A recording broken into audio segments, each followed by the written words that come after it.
Lundi 3 février dernier, Brazzaville a abrité la première conférence sur l'assainissement urbain en République du Congo, initiée par le ministère de l'assainissement urbain, du développement local et de l'entretien routier pour répondre à la problématique de l'assainissement au Congo. Experts, activistes et acteurs publics ont pris part à cette grande messe. Quelles en sont les retombées face à la complexité de la tâche, dit une opinion? Le ministre Juste Désiré Mondélé a-t-il suffisamment du temps pour tenir les engagements? Ces questions que nous tenterons d'en donner réponse dans les chroniques des BFM ce soir. Bonsoir et bienvenue à tous.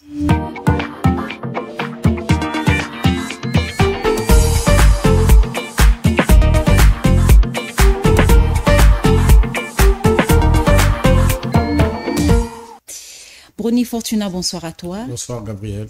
La première conférence sur l'assainissement a eu lieu à Brazzaville. Quel est votre regard sur cette première du genre? Bon, il faut savoir que nous étions quand même un peu surpris de la promptitude avec laquelle le ministre Juste Désiré Mondélé a organisé cette conférence, puisqu'il venait d'être reconduit, pour ne pas dire être nommé, puisque c'est un nouveau département ministériel. Et nous nous sommes posé des questions, est-ce qu'il avait déjà un tel projet? Donc, on constate qu'à son niveau, il était en réalité préoccupé par les questions d'assainissement. On constate qu'il portait en lui, je crois, ce projet d'une manière ou d'une autre pour réellement, en quelques jours, en quelques semaines, il a pu donc mettre en place ce cadre de réflexion pour rassembler en fait tous les citoyens, voilà, tous les citoyens congolais, parce qu'il faut voir que cette conférence, au-delà de son aspect peut-être beaucoup plus académique ou beaucoup plus politique ou administratif, c'était une rencontre où finalement on a fédéré tout le monde, finalement toutes les classes, experts, associations, étudiants, voilà, les ménages, pour que chacun apporte sa vision sur l'assainissement au niveau du Congo. C'est vrai que les politiques existent, c'est vrai que les lois existent aussi dans le domaine, mais comment faire réellement ensemble cette fois-ci pour que personne ne reste de côté, associer tout le monde dans la prise de mesure pour que finalement,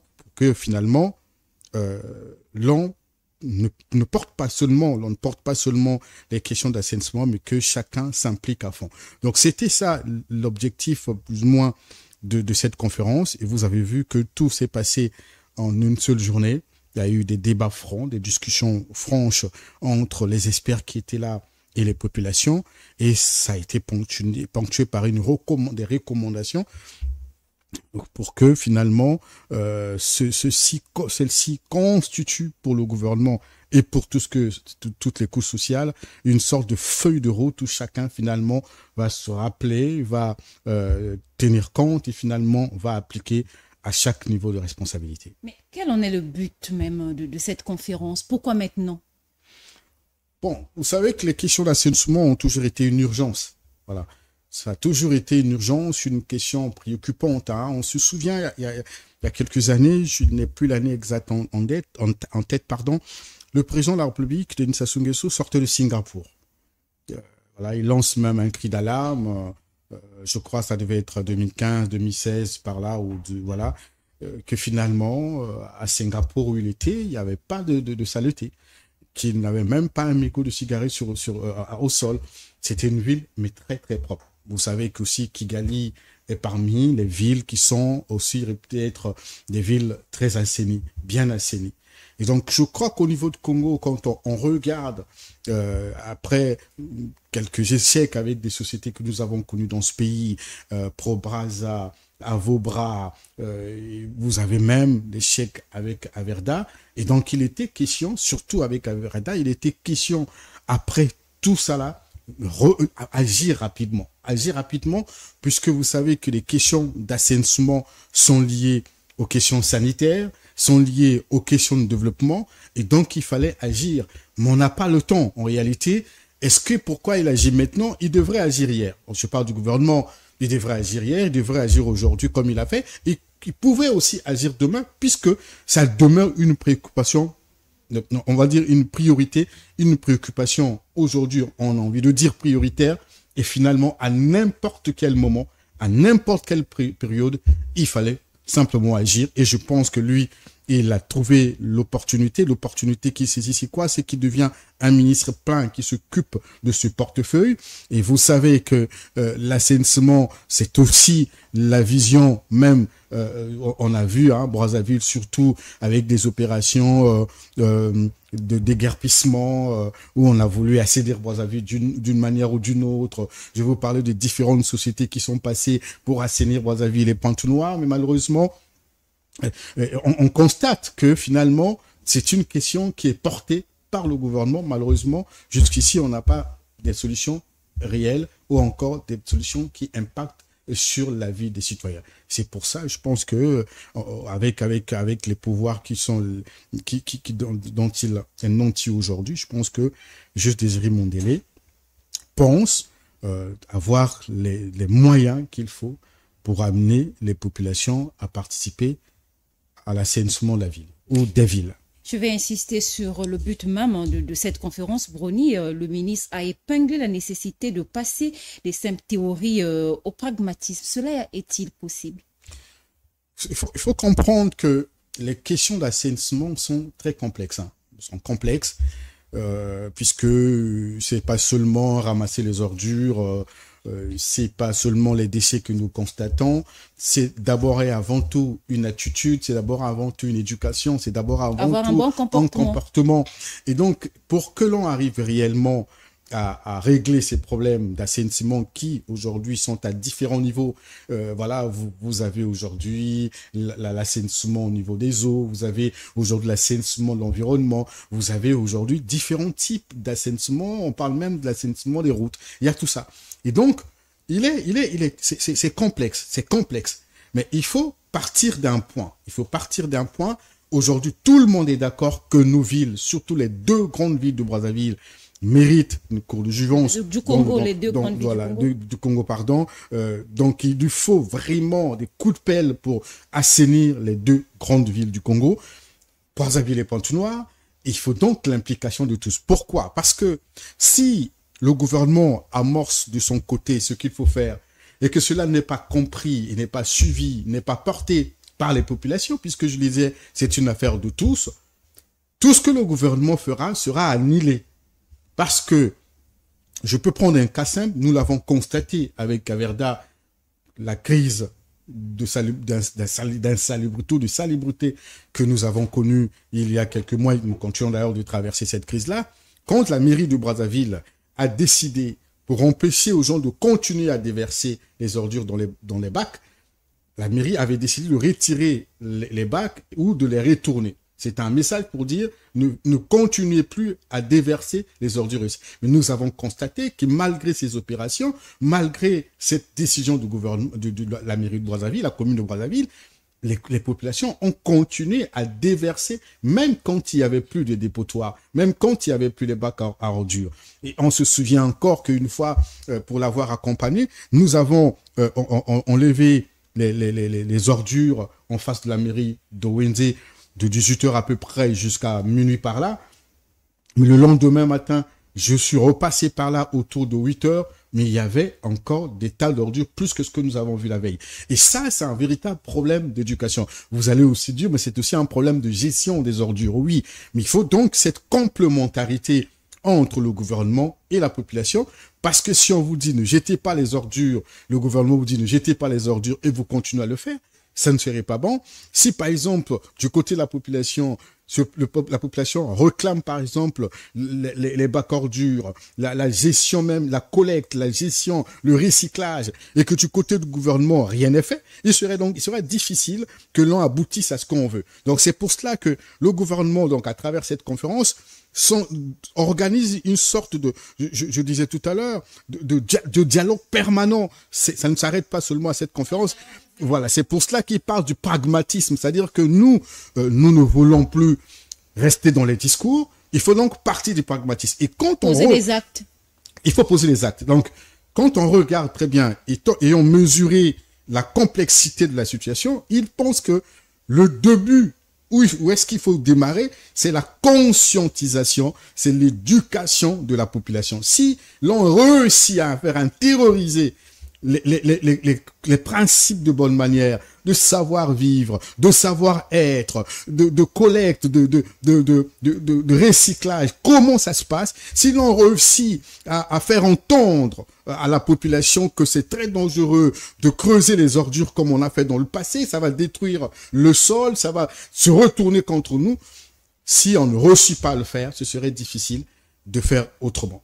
Voilà. Après, en termes de politique, vous savez que il y a une autre société en vue, on parle d'une société turque qui serait déjà même dans les 4 murs de Brazzaville, qui prendrait le relais après à Verda. Donc, de ce côté, vous constatez que le gouvernement continue de tout faire pour trouver les moyens qu'il faut pour assainir les deux villes, Brazzaville et Pointe et même l'intérieur, mais de l'autre, la population doit accompagner ces initiatives.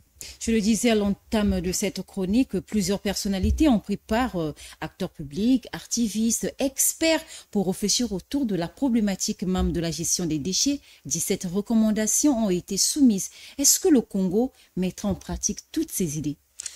Il faut être optimiste, je n'ai pas envie de dire, il faut rester réaliste. Voilà, il faut être réaliste. Ça, c'est ce que ceux qui étaient à la conférence ont soulevé comme urgence. Mais vous avez aussi la pratique sur le terrain. Vous avez aussi les moyens financiers, même logistiques, qui doivent accompagner ces recommandations qui ont été faites. Et c'est pour cette raison que je vous disais tout à l'heure que, ayant compris les enjeux de la complexité de la situation, le gouvernement sait très bien qu'il a encore une grande part de responsabilité. Il y a des lois qui existent. La dernière, je pense, c'est la loi sur le développement durable qui accorde une bonne partie à l'assainissement. Vous avez le code de l'eau, vous avez le code de l'assainissement, vous avez aussi d'autres lois qui abordent d'une manière claire les questions d'assainissement. Ces lois, malheureusement, ne sont pas appliquées jusqu'à aujourd'hui. C'est du ressort du gouvernement de faire appliquer ces lois de fond en comble. Vous avez aussi, ce qui relève du gouvernement, c'est de mettre en pratique toute une chaîne qui part de la collecte, du traitement, du recyclage des déchets. Il faut accompagner les entrepreneurs qui ont de tels projets. Pendant cette conférence, nous avons vu des jeunes qui ont porté des projets dans le secteur, dans le domaine du recyclage. Donc, aujourd'hui, il y a encore beaucoup à faire au niveau du gouvernement. Il faut mettre en place tout ce système, puisqu'en réalité, le système d'assainissement à Brazzaville, depuis plusieurs décennies, n'existe pas ou presque pas. On n'a plus les dépotoirs qu'il faut, puisque quand on a érigé les dépotoirs au niveau de Kintélé, où tout le monde allait, un déversoir, où Brazzaville, quand on a ramassé, l'on allait déposer là-bas, on a vu que ça causait des problèmes aux populations environnantes qui se sont plaints non seulement des odeurs pestilentielles, mais aussi des risques de maladie. Donc, le Congo, le gouvernement n'a pas encore aujourd'hui véritablement mis en place tout ce système-là d'assainissement pour permettre que quand vous jetez vos ordures, par exemple, devant chez soi, dans une sorte de corbeille ou encore dans un dépotoir, mais que la minute qui suit ou les heures qui suivent, qu'il y a un véhicule qui passe pour ramasser.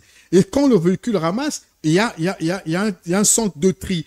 Parce que tous les déchets ne sont pas à jeter dans un même endroit, il faut trier. Vous avez le plastique, vous avez beaucoup de choses qu'il faut retirer. C'est là on parle du traitement. Qu'est-ce qu'on brûle, qu'est-ce qu'on ne peut pas brûler, qu'est-ce qu'on peut, on peut recycler. Voilà. Donc, tout cela, ça n'existe pas pour le moment. Et ça, je crois que le gouvernement, donc le ministre en charge de l'assainissement, on est conscient. Et c'est pour cette raison, il pense que l'essentiel aujourd'hui, c'est d'aller à la rencontre des populations, leur parler de l'importance de l'assainissement. L'éducation prendra le temps que ça prendra, mais il faut être réaliste pour dire que toutes ces recommandations, et surtout qu'il ne leur reste qu'un an, je ne pense pas qu'il le fait pour un an, il le fait même pour la suite, c'est-à-dire qu'on met les bases d'une vraie politique d'assainissement. Voilà, que chacun se l'approprie, que ceux qui arrivent après, un autre gouvernement, un autre président, table là-dessus pour développer cette politique. C'est pour cela, pour l'année qui reste, surtout pour le quinquennat du président Denis Sassou Nguesso, je pense que il sera pas possible pour le gouvernement de tout mettre en œuvre maintenant.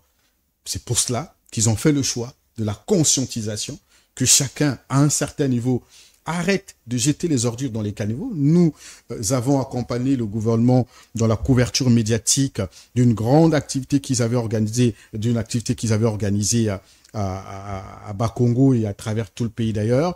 Et nous avons constaté, ayant nous-mêmes pris les pelles, les râteaux et tout ce qu'il faut, constater que dans nos caniveaux, vous avez des serviettes hygiéniques des femmes, vous avez des couches des bébés, vous avez des sachets, vous avez tout ce qu'on utilise chez nous dans nos maisons, c'est jeté dans les caniveaux. Et vous savez que c'est aussi ça qui obstrue, parce que dans le caniveau, il n'y a pas la possibilité de traiter. Si c'était du sable, on aurait compris que finalement, on peut juste faire passer un engin et le sable serait donc enlevé et permettre l'écoulement des eaux facilement. Mais quand vous jetez tout ce qui est plastique dans le caniveau, il faut savoir que la finalité, ça va bloquer ces caniveaux, ça va empêcher la circulation ou l'écoulement de l'eau. Et donc, ça va créer à la fin des inondations comme nous le constatons, ça va créer à la fin, mais même des érosions à un certain niveau. Donc, il faut faire comprendre cela à la population,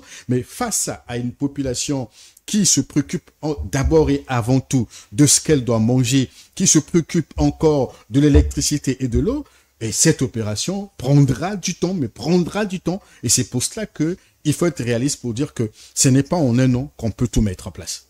Nous avions assisté à la descente du ministre Juste Désiré Mondélé et du directeur général de l'assainissement, Yves Kaba, dans certains... Yvon Kaba, oui. Yvon Kaba. Je vais refaire.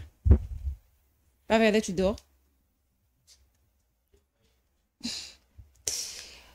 Ok. Nous avions assisté à la descente du ministre Juste Désiré Mondélé et du directeur général de l'assainissement, Yvon Kaba, dans certains quartiers après les pluies, faire le constat. Est-ce que cette approche démontre de la volonté de la hiérarchie de toucher le problème de très près? Oui, bon, après, ce n'est pas nouveau, hein. Vous savez que les hommes politiques aiment bien souvent les opérations de charme, un peu du marketing, voilà. Et après, ça peut se comprendre quand le ministre et le directeur général de l'assainissement s'emploient aujourd'hui à aller à la rencontre des populations. Bon, ils se font accompagner par les médias, mais c'est aussi pour relayer cette information à celles et ceux qui ne sont pas sur place, qui ne sont pas physiquement présents. Ça, il faut le comprendre. C'est d'abord ça. Et après, vous avez, je vous le disais tout à l'heure, cette opération marketing, cette opération de sensibilisation. C'est qu'on parle de sensibilisation.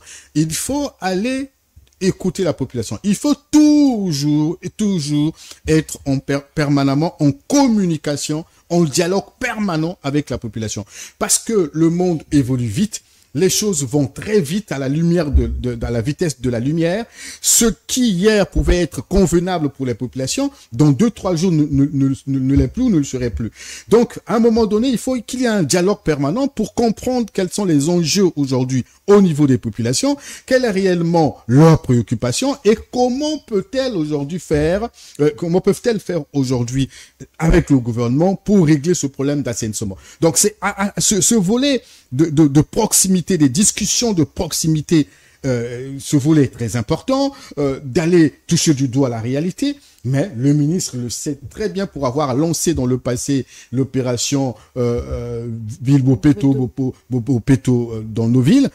Il connaît la réalité, on va dire, du pays. Il connaît que les caniveaux sont bouchés. Il connaît que les sachets qui sont interdits de vente ou d'utilisation au Congo sont toujours utilisés. Et aujourd'hui, ça revient en force. Tout le monde, vous allez acheter des beignets dans un coin, on vous les vend dans un sachet. Vous voulez acheter un peu du gingembre, du tangawizi, on vous le vend dans un petit... On regarde même aujourd'hui dans nos marchés de manioc, dans les grandes artères de Brazzaville et Pointe-Noire, l'on vend de l'eau dans le sachet sans problème. Alors qu'il y a une loi qui est stricte et qui interdit interdit. Donc, le ministre le sait. Le ministre sait qu'aujourd'hui, il n'y a pas de dépotoir. Il sait qu'il n'y a pas aujourd'hui la possibilité pour les ménages d'aller déverser, on va dire, les ordures dans un endroit donné. Et je pense que le directeur général de l'assainissement et son chef sont dans l'optique de proposer une alternative à la population. Comment est-ce que l'on peut partir du ménage jusqu'au recyclage? Comment ça va se faire? Ça veut dire que ils vont mettre en place des dépotoirs à certains niveaux, et puis il y a un véhicule qui passera quelques heures après pour prendre, et donc ils vont créer une sorte de ils seront dans une sorte de centre. Ils vont centraliser des endroits où, même quand on est dans les lieux reculés de la ville, que l'on ait la possibilité d'aller jeter les ordures à un endroit où le véhicule peut facilement passer pour ramasser.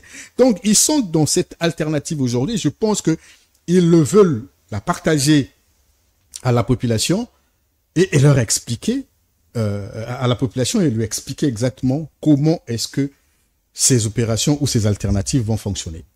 L'assainissement urbain ne touche pas seulement la gestion des déchets, il y a également aussi des routes, des infrastructures, Brony. Oui, oui. Et quand on regarde aujourd'hui les routes de Brazzaville, au-delà du fait qu'elles soient totalement dégradées pour la plupart, sinon pratiquement toutes les routes et même à Pointe-Noire, vous ne pouvez pas circuler à Brazzaville et à Pointe-Noire sans trouver un nid de poule ou encore des trous béants sur les routes.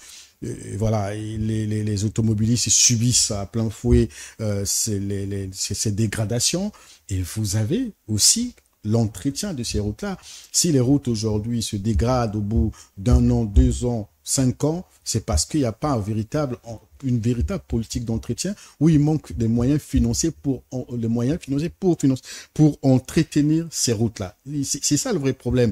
On peut vous construire, c'est comme l'avenue de l'Union africaine, donc qui part de Mukondo à l'esplanade de Télé-Congo, mais quand vous passez par là, vous savez combien de fois la commune de Brazzaville a tenté un peu de boucher les trous avec les moyens du bord, mais il faut des entretiens de taille, et cela demande beaucoup d'argent. Il faut un budget d'entretien des routes. C'est pour ça que je vous disais qu'il n'est pas possible dans le contexte actuel de réussir, parce que les problèmes des maires, des administrateurs maires, le problème aujourd'hui des 2 communes de Brazzaville, de Pointe-Noire, c'est le manque de financement. Les problèmes que le gouvernement a eu avec Averda, c'est aussi ça le problème de financement. L'argent collecté à travers les fonctionnaires ne permet pas que l'on finance l'assainissement. Il faut que l'État éjecte des milliards et des milliards, le gouvernement éjecte des milliards et des milliards sur ce que les fonctionnaires payent pour assainir, mais on est arrivé au point où le gouvernement, jusqu'ici, doit beaucoup d'argent à Averda. Donc, la question, elle est préoccupante aujourd'hui. C'est pour ça que je disais tout à l'heure que si on est réaliste, on comprendra qu'on ne peut pas tout résoudre aujourd'hui, parce que même le gouvernement lui-même traverse les moments financièrement, économiquement difficiles. Les problèmes d'urgence aujourd'hui sont connus de tous, le président l'a dit. Et donc, on ne peut pas, au même moment, avec cette crise financière et économique, faire face à tout ce qui concerne l'assainissement. Mais l'essentiel, c'est de sensibiliser. L'essentiel, c'est d'apporter des solutions palliatives, peut-être à court terme, le temps de trouver des solutions qu'il faut. Est-ce qu'en 3 mois, Brony, on peut s'attendre à voir quelques retombées de ces 17 recommandations? Bon, les retombées, on va dire, sont déjà là. Le fait que le ministre et le directeur général de l'assainissement soient sur le terrain pour aller sensibiliser la population, attirer l'attention des populations, c'est aussi ça les retombées. Vous savez que les fameux premiers samedis du mois qui sont consacrés à l'assainissement. Mais que les Congolais ne respectent voilà, pas. là, le gouvernement veut durcir pour en faire toute une loi. Ça veut dire que cette journée serait contraignante vis-à-vis des populations qui n'exécuteraient pas ce que le gouvernement a demandé. C'est aussi ça les recommandations qu'il faut. Le Premier ministre l'a toujours voulu. Et après, il faut donc préparer l'arrivée d'une nouvelle société qui va donc prendre le relais après Averda. Donc je crois qu'ils sont déjà dans le fil, on va dire, conducteur de ce qui a été décidé par le gouvernement lors de la conférence sur l'assainissement. Mais 3 mois, il ne faut pas s'attendre à un miracle. 3 mois, pas miracle, pourquoi? Parce que même ces questions de sensibilisation, la question d'appropriation de ces politiques par la population, il faut savoir que c'est pas toujours facile, je le disais tout à l'heure, face à une population qui est préoccupée par les précarités sociales que nous rencontrons au quotidien, venir parler de l'assainissement, je pense que ce serait difficile que cette population en ait rien de temps, surtout en 3 mois, et je ne le souhaite pas aujourd'hui et pour cette démarche. Mais c'est essentiel que chacun aujourd'hui prenne conscience de la dangerosité de laisser nos villes sales, qu'ils prennent conscience de la participation de tous dans l'assainissement à tous les niveaux, donc du ménage jusqu'au sommet de l'État. Lors de cette conférence, Bruni, nous allons chuter avec cette question. Le ministre a parlé de la politique de zéro déchet dans la ville, ou bien dans les 2 grandes villes. Ce slogan n'est pas trop ambitieux? C'est au gouvernement de le faire. Voilà. Si le gouvernement ne donne pas l'exemple, si le gouvernement piétine ses propres politiques d'assainissement, il serait difficile que la population suive le rythme. C'est ça le vrai problème. Donc je disais tout à l'heure, le gouvernement a une grande part de responsabilité. Le système d'assainissement a vieilli dans ce pays où il n'existait presque plus.